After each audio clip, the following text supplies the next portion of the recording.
Также глава Ингушетии Юнусбек Евкуров провел встречу с представителями научной делегации из Грузии во главе с директором Центра изучения проблем комплексного развития Грузии Леваном Митревели. Обсудили сотрудничество в вопросе восстановления истории ингушского народа. Открывая встречу, Юнусбек Евкуров отметил, что между Ингушетией и Грузией налажено эффективное сотрудничество в области архивного дела с целью поиска документов, потерянных в период депортации ингушей в 1944 году. Много материалов было вывезено, в том числе и в Тифлис. Периодически наши архивариусы ездят в рабочие командировки, в музеи и архивные службы Грузии для поиска документов, связанных с историей республики.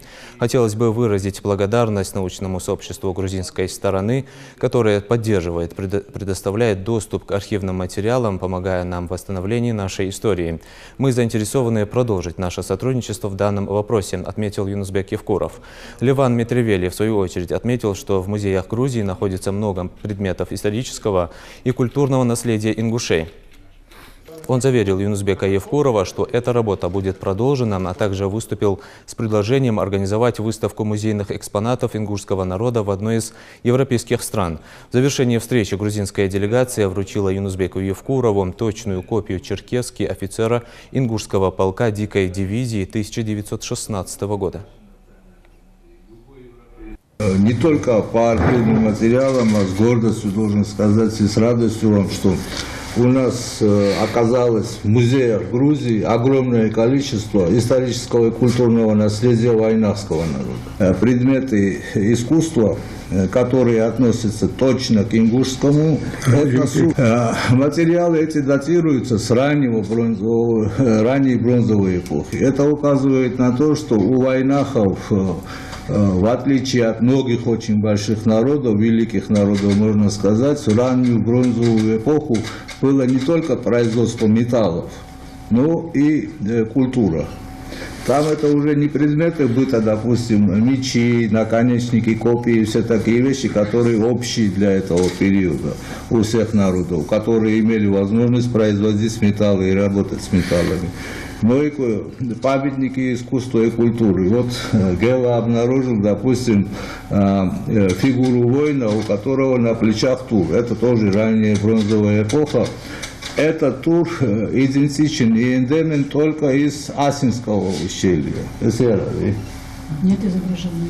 Да. Нигде самые зоологи указывают, что подвид этого тура нигде не присутствует, за исключением вот этой долины, где обнаружена была обнаружена эта фигура.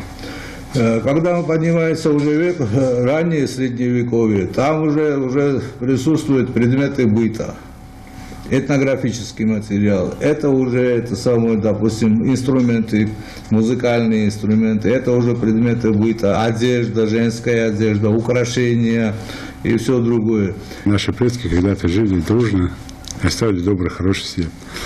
И, как обычно говорят, там сперва человек работает на авторитет, потом авторитет на него, так и наши предки работали так, что сегодня вот этот авторитет сохранился уже потом, когда, в общем, мы сохранили дальше это все, и наши уже дети, их дети, вот это все сопровождали, сохраняли. У нас есть ряд вопросов, проблем, связанных с архивными документами. Это было связано с исторической необходимостью. В тот момент, когда была депортация, очень много потеряно. Очень много вывезено, в том числе, и мы знаем, что и в Тбилиси, в том числе, в то время. И периодически наши ездят, и спасибо вашей стороне, грузинской стороне, помогает, поддерживает и необходимый материал дает. Поэтому мы заинтересованы дальше это направление продолжить и искать свою историю, находить ее. Мы и в Казахстане, в Кыргызстане, в других местах тоже работаем. Ну, конечно, хочется все-таки максимально, что мы тогда потеряли, возродить, найти и уже оставить определенный след для своих потомков.